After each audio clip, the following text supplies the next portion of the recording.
بسم اللہ الرحمن الرحیم۔ شروع اللہ کے نام سے جو بڑا مہربان اور نہایت ہی رحم کرنے والا ہے۔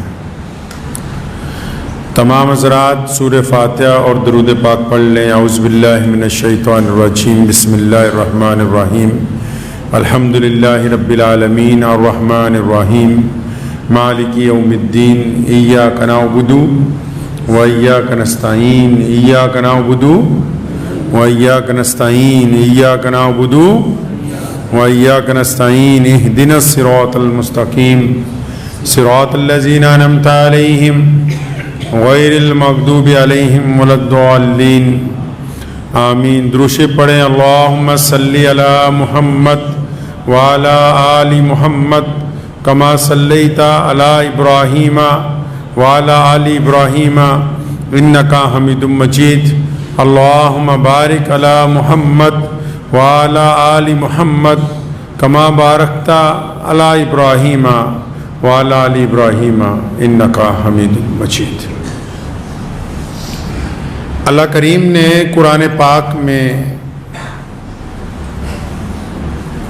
فرمایا کہ میری رحمت سے مایوس نہ ہو، اور حکم ہوا کہ جن دلوں میں کفر ہے وہی لوگ اللہ کی رحمت سے مایوس ہو جاتے ہیں۔ اللہ کے پیارے نبی حضرت محمد رسول اللہ صلی اللہ تعالیٰ علیہ وسلم نے ہمیں درس دیا، یہ سبق پڑھایا کہ مایوس ہونا، نا امید ہو جانا، یہ کفر ہے، یعنی جھوٹ ہے۔ کفر کے معنی جھوٹ ہے، اور اسلام نے پوری دنیا کے لوگوں کو یہ طریقہ عطا کیا کہ حالات جیسے کیوں نہ ہوں، لیکن کبھی دل کے اندر نا امیدی نہیں لے کے آنی چاہیے۔ بہت سارے لوگ آج کے دور میں اس حد تک نا امید ہوتے ہیں، وہ سمجھتے ہیں کہ ہم خودکشی کر لیں۔ آئے دن اخبارات میں آپ نے پڑھا ہوگا کہ بہت سارے لوگ خودکشی کر لیتے ہیں۔ اپنے آپ اپنی جان کو ختم کرنا اللہ کے نزدیک پسندیدہ عمل نہیں ہے۔ اسلام نے اس کو حرام قرار دیا۔ شریعت نے کہا کہ خودکشی کرنا حرام ہے۔ بہت سارے لوگ خودکشی کی طرف جب جاتے ہیں تو یہ نہیں سمجھتے کہ یہ کام بزدلی والا کام ہے، اور بزدل بندہ جو ہوتا ہے، جو بندہ ڈرپوک ہوتا ہے، بزدل ہوتا ہے، جو انسان چاہے وہ مرد ہو یا عورت ہو، بوڑھا ہو بچہ ہو، وہ زندگی میں کچھ کر نہیں سکتا، وہ کامیاب نہیں ہو سکتا۔ کامیابی کی پہلی شرط یہ ہے کہ یقین کا ہونا۔ اسلام میں بھی ایمان کی پہلی شرط کیا ہے؟ یقین ہونا اس بات پر کہ میں اللہ تبارک و تعالیٰ کی عبادت کرتا ہوں، محمد رسول اللہ کی اطاعت کرتا ہوں۔ اسی طرح دنیا کے تمام کاموں میں، چاہے وہ مسلمان ہیں یا غیر مسلم ہیں، اگر ان کا یقین نہیں ہے، کمزوری ہے یقین کے اندر، خود اعتمادی نہیں ہے، سیلف کانفیڈنس ان کے اندر نہیں پایا جاتا ہے، اور وہ مایوس ہوتے ہیں بات بات پر، اور پھر وہ چاہتے ہیں کہ ہم اپنی زندگی کو ختم کر لیں، تو یہ سب سے بڑی بیوقوفی والا عمل ہے۔ لوگ خودکشی کی طرف کیوں جاتے ہیں؟ اچھا، یہ ضروری تو نہیں کہ صرف کوئی غریب آدمی خودکشی کرتا ہو۔ آپ نے پڑھا ہوگا اخبارات میں، بڑے بڑے امیر لوگ، بڑے بڑے کروڑ پتی لوگ، بڑے بڑے ہیرو، بڑے بڑے ادیوگ پتی، بہت بڑے بڑے، آج پیچھے خبر آئی کہ ایک دو علماء نے خودکشی کی۔ تو یہ عمل ہے، ایسا ہو کیوں رہا ہے؟ یہ وہ دردناک حقیقت ہے جس کے اوپر ہم ذکر کرنے کے لیے تیار نہیں ہیں، گفتگو نہیں کر رہے۔ معاشرے میں ایسا کیسے ہو سکتا ہے؟ یہ معاشرہ کوئی بھیڑ بکریوں کا معاشرہ تو نہیں ہے نا کہ ریوڑ میں سے ایک دو کم ہو جائیں تو کوئی افسوس کا اظہار نہ کیا جائے. ہر ایک جان قیمتی ہے. یہ بات کی بات ہے کون مسلمان ہے، کون ہندو ہے، کون سکھ ہے، کون عیسائی ہے، کون دلت ہے، کون جینی ہے. اللہ نے فرمایا کہ پوری کائنات میرا کنبہ ہے، اور محمد رسول اللہ نے فرمایا جب لوگ انسانوں کے پیروں میں بیڑیاں ڈالتے تھے، ہاتھوں میں ہتھکڑیاں ڈال کے غلامی کرواتے تھے، تو میرے کریم رسول نے اعلان کیا تھا کہ کسی ماں نے کسی بچے کو غلام پیدا نہیں کیا. ہر ایک جان قیمتی ہے، ہر ایک جان کی عزت ہے، ہر ایک کو اللہ نے عزت نفس کے ساتھ پیدا کیا. کسی کو کوئی اختیار نہیں ہے کہ وہ دوسرے کے اوپر ظلم کرتا پھرے. لوگ خودکشی کی طرف کیوں جاتے ہیں؟ پہلی غلطی تو بذات خود خودکشی کرنے والوں کی یہ ہے کہ ہم لوگوں نے آج کل ایک اپنی دنیا بنا لی ہے. یہ آپ کے ہاتھ میں مشین ہے، میں اکثر اس کو جھوٹ بولنے کی مشین کہتا ہوں جس کو موبائل کہتے ہیں. اس نے ایسے سافٹ ویئر ڈیولپ کر دیے ہیں. جھوٹ بولنے کی مشین اس لیے کہتا ہوں کہ آپ کے گھر سے فون آئے گا کہاں ہو، اگر آپ لدھیانہ میں، آپ کہہ دیں گے نہیں میں جلندھر میں ہوں. بالواسطہ غیر ضروری طور پر ضرورت بھی نہیں ہے، پھر بھی اس نے عادت ڈال دی آپ کو جھوٹ بولنے کی. تو اس مشین نے بھی خودکشی میں ایک بڑا کردار ادا کیا. آپ اگر فیس بک چلاتے ہیں اس کے نیچے لکھا ہوتا ہے میٹھا، پتہ ہی نہیں ہوگا کئیوں کو، نہیں جی ہمیں تو ایک اچھا ملٹی میڈیا موبائل چاہیے، اور ایک بس ہمیں تنہائی چاہیے، ہمیں 24 گھنٹے انٹرنیٹ چاہیے. ہم کیا کر رہے ہیں، ہماری اولاد کیا کر رہی ہے، ہمارے بھائی کیا کر رہے ہیں، ہمارے بچے کیا کر رہے ہیں، ہمارے گھر میں کیا ہو رہا ہے، ہمارے اسکول میں کیا ہو رہا ہے، ہماری دکانوں میں کیا ہو رہا ہے. ہر بندے نے اپنی ایک الگ دنیا بسائی. اب جب الگ دنیا بسائی تو ہر بندے کی امیدیں بھی الگ سے. خودکشی کا عمل کہاں سے شروع ہوتا ہے؟ بندہ کیوں جاتا ہے اس طرف؟ کیونکہ وہ ایسے لوگوں سے ایسی امیدیں لگاتا ہے جو اس کو اس قابل سمجھتے ہی نہیں کہ ہم نے اس کے ساتھ ایسا معاملہ کرنا ہے. ایسی امیدیں لگاتا ہے، کسی سے غیر ضروری امیدیں کہ اچھا یہ مجھے بہت زیادہ عزت دے گا، اچھا وقت آنے پر یہ میرا ساتھ دے گا، اچھا یہ میرے ساتھ پیار کرے گا، جبکہ اظہار بھی نہیں ہے، لیکن اپنے دماغ میں ایک دنیا تیار کر لی چاروں طرف، اور ایسے لوگوں سے امیدیں لگا لی جو آپ کی امید پر کھرے نہیں اتر سکتے.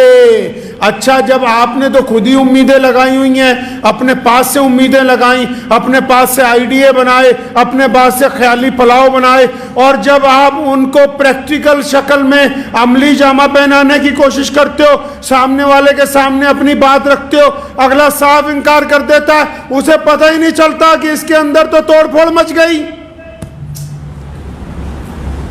کہ یہ تو بہت امید لگائے بیٹھا تھا.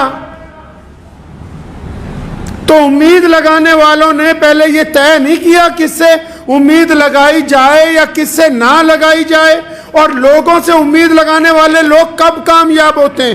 اگر امید لگانی ہے اس رب کریم کی ذات سے لگائی جائے جس نے کہا ہے کہ حالات اگر بدترین بھی ہو جائیں اور بندہ اپنے رب پر یقین رکھتا ہو تو رب کریم وہ ذات ہے.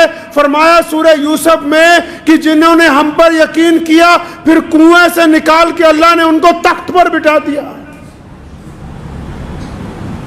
کوئی یقین کر سکتا ہے کہ ایک بندے کو اس کے بھائی لے جا کے کنویں میں ڈال دیں، اور اندھیرے کنویں میں، خشک کنویں میں، جس میں سانپ بھی ہو، بچھو بھی ہو، جس کی گہرائی بھی بہت زیادہ ہو، جو جنگل میں ہو، اور جب اس کو ڈال دیا جائے تو پھر اس بندے کے پاس کیا ہو سکتا ہے کہ سوائے موت کا انتظار کرنے کے؟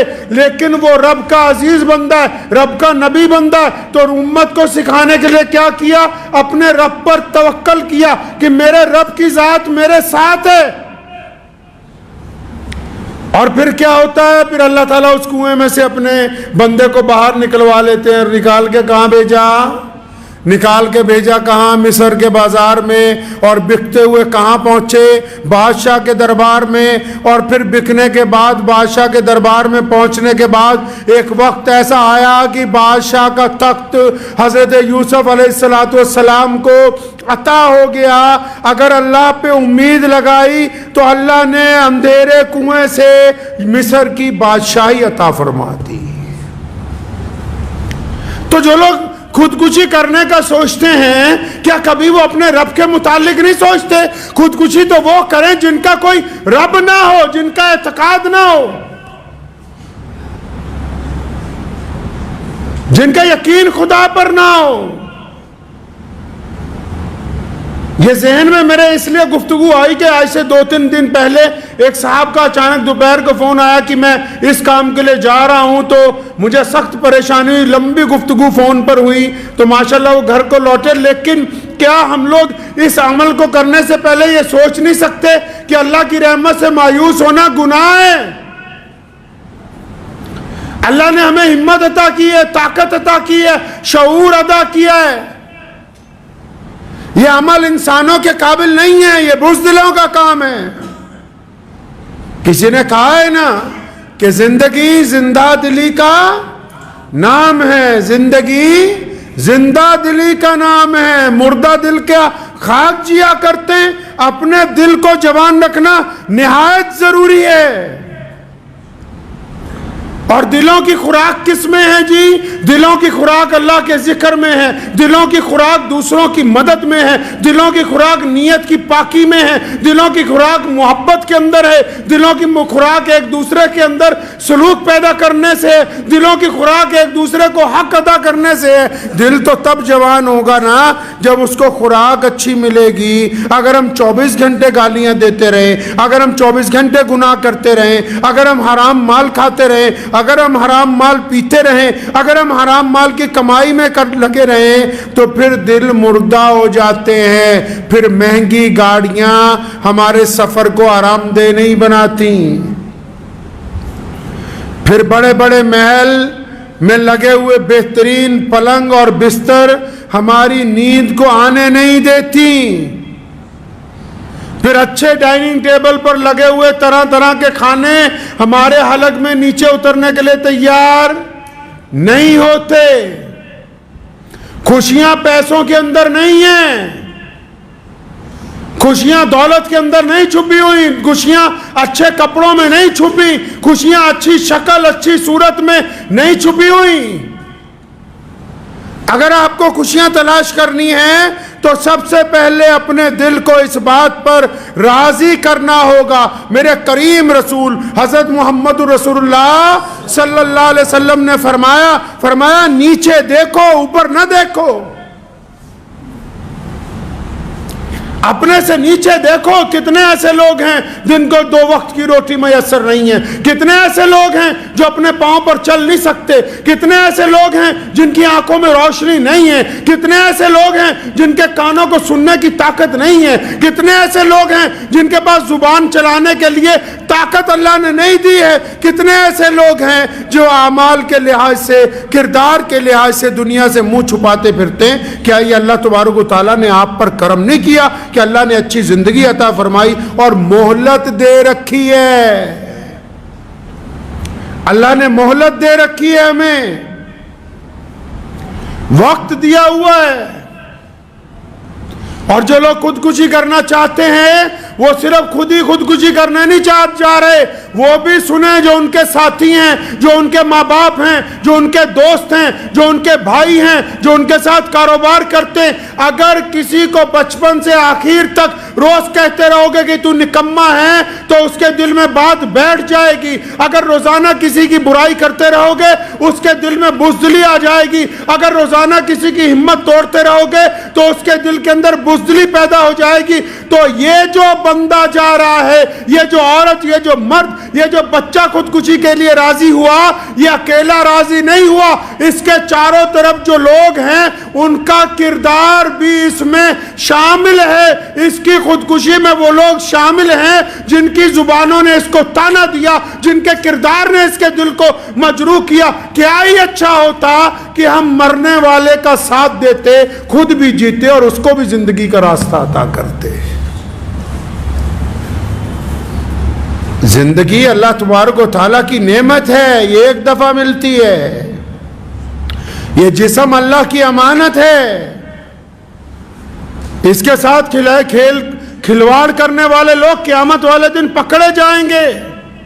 اور یہ معاشرہ تو اتنا گندا ہو گیا، ایسے لوگ ہو گئے ہیں کہ اگر کوئی بندہ خودکشی کر لے تو اس کے گھر والوں کو کیا کہیں گے؟ جی اس کی جنازہ نہیں ہو سکتا، اس کے لیے دعا نہیں ہو سکتی۔ کبھی اپنے گریبان میں جھانک کر دیکھا ہے کیا تمہارے لیے دعائیں ہو سکتی ہیں؟ اپنی راتوں کو دیکھا ہے؟ کبھی اپنے کردار کو اندر جھانک کے دیکھا کہ ہم کس مقام پر کھڑے ہیں؟ اللہ نے اگر ہمارے گناہوں کو ڈھانک رکھا ہے، اس کا مطلب یہ نہیں کہ یہ انگلی کسی اور کی طرف اٹھائی جائے، یہ باقی کی انگلیاں اس بات کا اشارہ کر رہی کہ جس طرف تو انگلی اٹھا رہا ہے ان سے زیادہ خراب تیرا خود کا کردار ہے۔ کہ جی خودکشی والے کے لیے تو جنازہ نہیں ہے، خودکشی کرنے والے کے لیے تو دعا نہیں ہے۔ کون کہتا ہے کہ اس کے لیے مغفرت کی دعا نہیں ہو سکتی؟ کہاں لکھا ہے؟ کس کتاب نے کہا؟ پیارے نبی حضرت محمد رسول اللہ صلی اللہ علیہ وسلم نے کہیں منع نہیں کیا۔ ٹھیک ہے ایک بندے نے غلطی کی، اگر کسی کا بچہ غلطی کرے، کوئی بڑا غلطی کرے، گھر کا فرد غلطی کرے تو کیا گھر والے اس کو مار دیتے ہیں؟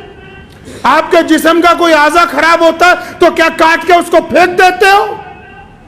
معاشرے میں اگر کوئی بچہ اس طرف چلا گیا، اگر کوئی نشے میں چلا گیا، کوئی منشیات میں چلا گیا، صبح شام اس کی برائی ہے، کیا برائی سے بہتر اس کو چھاتی سے لگانا ضروری نہیں ہے؟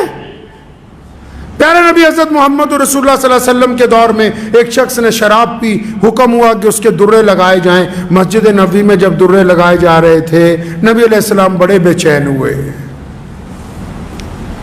تو وہاں کھڑے ہوئے ایک صحابی نے، ایک عرابی نے کہہ دیا کہ تیرا ستیہ ناس ہو، تو نے بہت برا کام کیا۔ کریم رسول صلی اللہ علیہ وسلم ناراض ہوئے، اسے پکڑا گریبان سے، فرمایا ادھر آ، تجھے کس نے کہا کہ میرے صحابی کو بد دعائیں دیتا؟ پھر ہم کو اس کے عمل سے نفرت ہے، بندے سے ہم کو اس کے عمل سے نفرت ہے، بندے سے نفرت نہیں ہے۔ اگر کوئی غلطی کرتا ہے گھر میں، پڑوس میں، معاشرے میں، دوستوں میں، تو یہ کیا رت لگا لی کہ سارا معاشرہ لگ جائے کہ یہ خراب ہے، اس کو نکالو، اس کو نکالو۔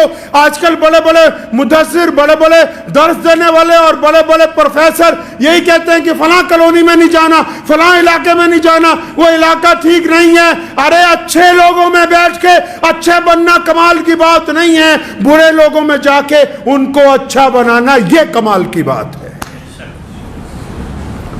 اچھوں میں جا کے اچھی باتیں کی تو کیا کی ہے، بروں میں جا کے اچھائی کی تبلیغ کرنا کمال کی بات ہے، بروں کا جا کے اپنی چھاتی سے لگانا کمال کی بات ہے، غریبوں کو جا کے اپنی چھاتی سے لگانا، اور جن کے دل تڑپے ہوئے ہیں ایک دوسرے کا چہرہ پڑھنے کا فن سیکھو۔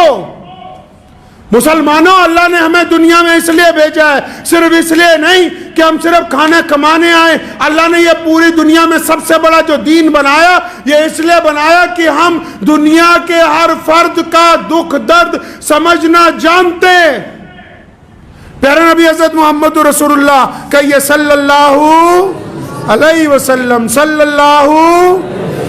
اللہ علیہ وسلم جو ہیں وہ مسجد نبوی سے باہر تشریف لائے۔ ایک بوڑھی عورت، ایک پگلی عورت، ایک سدری عورت جس کا دماغ نہیں چلتا، تپتی ہوئی ریت ہے، گرمی کا مہینہ ہے، وہ دوڑتی ہوئی آئی، یا رسول اللہ مجھے تو آپ سے بات کرنی ہے۔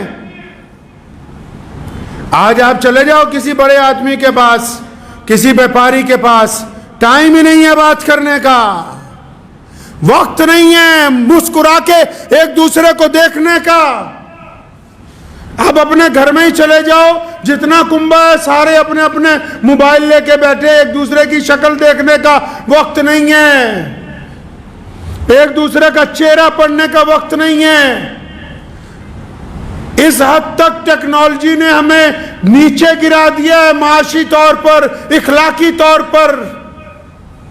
تو یہ عورت آئی جو پگلی سمجھتے ہیں, سدھرے لوگوں کو کہتے ہیں, مینٹلی ڈس آرڈر جو ہوتے ہیں. اندازہ لگاؤ پوری کائنات میں سونے محمد صلی اللہ علیہ وسلم سے زیادہ کوئی بیزی تھا؟ ان سے زیادہ کوئی بیزی ہو سکتا ہے؟ جنہوں نے 23 سال میں اتنا بڑا دین کھڑا کیا, اتنا بڑا امپائر کھڑا کیا کہ آج 1450 سال کے بعد بھی کروڑوں دل, 250 کروڑ دلوں میں کلمہ لا الہ الا اللہ محمد رسول اللہ دھڑکتا ہے. اور دنیا کا کوئی ایسا بڑا چھوٹا نہیں ہے جس کو پیارے نبی صلی اللہ علیہ وسلم کا نام نہ پتا ہو. کتنے مصروف ہوں گے, کتنا وقت ان کے پاس بیزی شیڈیول ہوگا. وہ سدری عورت آئی, یا رسول اللہ آپ سے الگ سے بات کرنی ہے.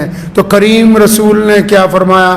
فرمایا ہاں بی بی بتاؤ. تو کہنے لگی یہاں نہیں, تھوڑا سائیڈ پہ آ جاؤ. نبی علیہ الصلوۃ والسلام کو ایک طرف لے گئی, ریت کے اوپر بیٹھنے کے لیے کہا. آپ صلی اللہ علیہ وسلم بیٹھ گئے. تو اس نے کہا یا رسول اللہ میں یہاں مدینے میں رہتی ہوں نا, میں گلیوں میں جب پھرتی ہوں یہ بچے مجھے تنگ کہتے ہیں, پاگل کہتے ہیں, کچھ میرے پتھر مارتے ہیں, آپ ان کو منع کیجئے, میرے ساتھ ایسا نہ کریں.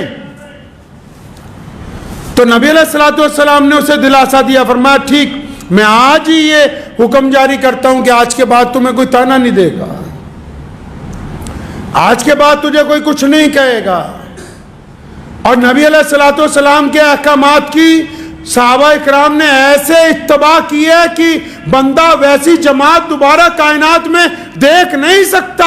محمد رسول اللہ نے کہا تھا امیر اور غریب, کالا اور گورا ایک برابر ہیں. ایک دفعہ غلطی سے ایک صحابی نے سیدنا بلال کو کہا کالی ماں کے بیٹے. سیدنا بلال ناراض ہوئے تو صحابی اتنا گھبرائے, نبی علیہ الصلوۃ والسلام کی طرف سے ابھی تاکید نہیں آئی بلکہ اپنا سر ریت پر رکھا. سیدنا بلال کھڑے ہیں, فرمایا میرے سر پہ ریت ڈالو, مجھ سے غلطی ہو گئی اور میرے چہرے پر پاؤں رکھ کے نکلو کہ میں نے نبی علیہ الصلوۃ والسلام کے حکم کی عدولی ہوئی. سیدنا بلال نے انہیں اٹھا کے چھاتی سے لگایا, فرمایا جب دلوں میں یہ احساس بیدار ہو جائے کہ کالا اور گورا ایک برابر ہے, اس کا مطلب رسول اللہ کے حکم کی اتباع ہو گئی ہے. اب اس عورت نے جب کہا تو نبی علیہ السلام نے کہا ٹھیک ہے. اس نے ایک آدھے کام اور بتائے, نبی علیہ السلام نے کہا ٹھیک ہے ہم کر دیتے ہیں. بہت دیر جب باتیں کرتی ہوئی ہو گئی تو آپ صلی اللہ علیہ وسلم کو اچانک اس نے کہا یا رسول اللہ اب آپ جا سکتے ہیں. جب وہ چلی گئی صحابہ نے کہا یا رسول اللہ, بڑے ادب سے کہا یا رسول اللہ یہ جو عورت آئی تھی نا یہ سدری تھی, کملی تھی, پاگل تھی. کریم رسول علیہ الصلوۃ والسلام نے فرمایا ہاں مجھے بھی پتا ہے یہ سدری ہے, مجھے بھی پتا ہے یہ کملی ہے, سارا مدینہ اس کی نہیں سنتا, میں بھی نہیں سنوں گا تو پھر کون سنے گا؟ اللہ کے نبی علیہ السلام کی سنت ہے ان لوگوں کے ساتھ بیٹھنا جن سے کوئی بات نہیں کرتا. یہ رسول اللہ کی سنت ہے ان بوڑھے مرد عورتوں کے ساتھ بیٹھ کے چند لمحے گزارنا جن کے ساتھ کوئی بات نہیں کرتا.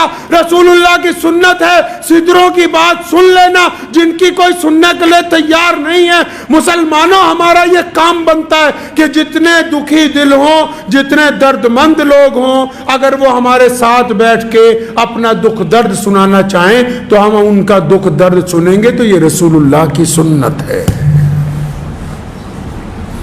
یاد رکھیں کہ اگر آپ کے رویے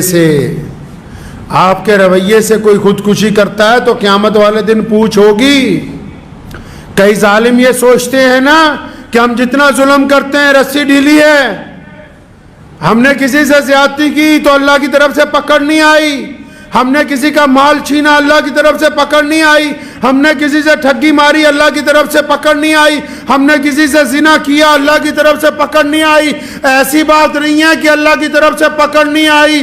اللہ تعالیٰ نے ظالم کی رسی ڈھیلی چھوڑ رکھی کہ کر لے جتنے گناہ کرنے ہیں, جس دن رسی کھچ جائے گی کوئی بچانے والی طاقت ہوئے گی نہیں.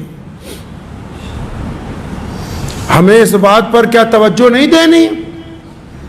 کیا ان نمازیوں کو ضرورت نہیں ہے؟ کیا ان دیندار لوگوں کو ضرورت نہیں ہے کہ وہ چاروں طرف نگاہ دوڑائیں کہ کتنے لوگ ایسے ہیں جو مایوس ہو کر مسجد میں آ رہے ہیں، کتنے لوگ ایسے ہیں جو مسجد کے باہر مایوس کھڑے ہیں، کتنے عزیز و اقارب ایسے ہیں جو صرف اس انتظار میں ہیں کہ کاش تم ان کی غلطی کو معاف کر دو۔ کتنے ایسے دوست ہیں، کتنے ایسے یار ہیں، کتنے ایسے پرانے متر ہیں جو اس انتظار میں کہ بس ایک دفعہ ہماری غلطی کو معاف کر دے، ہمیں اپنی چھاتی سے لگا لے، اور ہم اتنے بڑے ظالم بنے ہوئے کہ نہیں ہم تو کچھ نہیں کرنے والے، کل قیامت والے دن اللہ کے آگے حساب رکھیں گے۔ جو حساب اللہ کے آگے آ جائے گا وہ تکڑی پھر پورا تولتی ہے، وہاں بچنے کی کوئی امید نہیں ہے۔ اس لیے پہلے اپنے معاملات کے اوپر توجہ دیں، مایوس لوگوں کی امید بنے، امید توڑنے والے مت بنیے، غریب لوگوں کا سہارا بنیے، ان کو دھتکارنے والے مت بنیے۔ اپنے گھر میں اپنے رویے کے ساتھ لوگوں کے درمیان اپنا چہرہ، اپنا رویہ ایسا مت بناؤ کہ تمہاری اولاد، تمہاری بیوی، تمہارے بچے، تمہارا باپ، تمہاری ماں تم سے بات کرتے ہوئے ڈریں۔ نوٹ کر لو دل کی کاپی پر، جس کے غصے کی وجہ سے اس کے ماں باپ اس سے ڈرنے لگیں، اس سے بات کرنا چھوڑ دیں، وہ جتنی مرضی دعائیں کرتا رہے، جس مرضی بڑے ولی اللہ کے پاس چلا جائے، اللہ کے حضور اس کی کوئی دعا قبول ہو ہی نہیں سکتی ہے۔ اللہ کے حضور ایسی دعائیں قبول نہیں ہوں گی۔ جو رشتوں کو توڑنے والے ہوں، نبی علیہ الصلوۃ والسلام نے حکم فرمایا، جو رشتوں کو توڑنے والا ہے فرمایا ہم نہیں اس کو پسند کرتے۔ رشتوں کو جوڑنے والوں کو نبی علیہ الصلوۃ والسلام نے پسند کیا، توڑنے والوں کو پسند نہیں کیا۔ ہمارا کردار اگر جوڑنے والا ہے تب تو ہم سمجھیں کہ ہمارے لیے بڑی خوش قسمتی کی بات ہے، اور اگر ہمارا کردار رشتوں کو توڑنے والا ہے تو پھر کھوکھلی نمازیں، کھوکھلی تسبیحاں ہمارے کچھ کام آنے والی ہے نہیں ہے۔ تو ان لوگوں کو تو خاص طور کے کہتا ہوں، جو لوگ یہ سوچتے ہیں دل میں کبھی کبھی کہ ہمارا کچھ نہیں ہو سکتا، ہم آگے نہیں بڑھ سکتے، ہم کچھ نہیں کر سکتے، یہ جو مایوسی اپنے دل میں بٹھا لی ہے، اللہ کا نام لے کے اس مایوسی سے باہر نکل آؤ اور اپنا ٹارگٹ طے کرو، کرنا کیا چاہتے ہو۔ اللہ تعالیٰ نے فرمایا میں اپنے بندے کے گمان کے ساتھ ہوں۔ میرا بندہ جو دل میں آئیڈیا بناتا ہے، اللہ فرماتے ہیں کہ میں اپنے بندے کے آئیڈیا کے ساتھ ہوں۔ یہ چاہتا کیا ہے؟ اگر آئیڈیا ہے کہ میں نے بڑا آدمی بننا ہے، آئیڈیا ہے کہ بڑا بزنس مین بننا ہے، آئیڈیا ہے کہ عالم بننا ہے، آئیڈیا ہے کہ میں سیاست میں آگے نام کمانا چاہتا ہوں، آئیڈیا ہے کہ میں بہت بڑا ادیوگ پتی بننا چاہتا ہوں، اللہ کہتے ہیں کہ جب میرا بندہ ارادہ کرتا ہے، اور مسلمانوں سنو، اللہ کے بندوں کی بات ہو رہی ہے، رب کریم کے کن کی بات ہو رہی ہے؟ بندوں کی، صرف مسلمانوں کی نہیں۔ قرآن نے کہا الحمدللہ رب العالمین، فرمایا کہ تمام تعریفیں اس رب کے لیے جو تمام عالم کا پالن ہار ہے، اور جس نے طے کر لیا۔ اللہ فرماتے ہیں جب میرا بندہ طے کرتا ہے نا کہ میں نے آگے بڑھنا ہے، فرماتے ہیں پھر میں اس کی امید پر کھرا اترتا ہوں۔ جب اس نے طے کر لیا کہ میں نے بڑا بننا ہے تو جب ایک قدم بڑھائے گا اس کو آگے چلا دیا جائے گا پھر انشاءاللہ تعالی۔ اور اگر ہم نے یہ طے کر لیا کہ بس صبح اٹھے آرام سے شیڈیول کا کام کرنا ہے، 2 وقت کی روٹی کمانی ہے، اس کے بعد 2-4 چگلیاں کرنی ہے، اور پھر شام کو سو جانا ہے، 2 گھنٹے موبائل دیکھنا ہے، تو جب آپ اپنی قسمت کو اس طرح بنانا چاہتے ہو تو اللہ نے فرمایا کہ جو قومیں، جو لوگ اپنی حالت نہیں بدلنا چاہتے، اللہ تعالیٰ بھی ان کی حالت نہیں بدلنا چاہتے۔ اپنی حالت کو تبدیل کیجیے اور ان لوگوں کو تلاش کرو معاشرے میں۔ یہ سنت ہے نبی علیہ السلام کی، ڈھونڈو انہیں جو مایوسی کے اندر بیٹھے ہوئے ہیں، جو خوف زدہ ہیں، جو ڈرے ہوئے ہیں، جو اپنی بیماریوں سے ڈر گئے ہیں، جو اپنے کاروبار میں خسارے سے ڈر گئے ہیں، جن کے دل میں بزدلی آ گئی ہے، جن پہ گھبراہٹ طاری ہو گئی ہے، جو گھر سے باہر نکلنے کے لیے تیار نہیں ہے، ڈھونڈو ان کو جو آپ کے قریب ہیں. اگر آپ اپنے قریبی ان لوگوں کو ڈھونڈ کر باہر نہیں لائیں گے، کل قیامت کے دن آپ سے پوچھ ہوگی کہ تم کو اچھی عقل، اچھی صحت، اچھے وسائل اللہ نے دیے تھے، پھر کیا بات ہوئی کہ تم نے اپنے بھائی کو، اپنے پڑوسی کو، اپنے دوست کو مایوسیوں کے خول سے باہر نہیں نکالا؟ کیا بات تھی کہ تم سارا دن اپنی عیاشی میں لگے رہے؟ تمہیں اپنے قریبی لوگ نہیں آئے؟ اللہ کی طرف سے پکڑ ہوگی کل قیامت کے دن. تلاش کریں ان کو، کریں گے انشاءاللہ تعالی.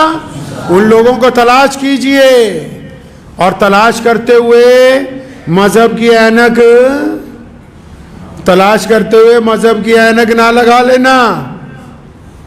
تلاش کرتے ہوئے پیارے نبی حضرت محمد رسول اللہ صلی اللہ علیہ وسلم کا طریقہ اپنانا ہے کہ اللہ تعالیٰ نے ان کو کائنات کے لیے رحمت بنا کے بھیجا، اور اللہ کریم چاہتے ہیں کہ اللہ کے ہر بندے سے صلہ رحمی کی جائے. تو بس تلاش کیجئے اپنے آس پاس ان لوگوں کو جن کے دل میں خیال آتا ہے خودکشی کا، جن کے دل میں خیال آتا ہے کہ میں کچھ کر نہیں سکتا، جو یہ سمجھتے ہیں کہ ہم تو بیکار ہو گئے، چاہے وہ مرد ہیں، چاہے وہ عورتیں، چاہے وہ کسی بھی مذہب سے تعلق رکھتے ہیں.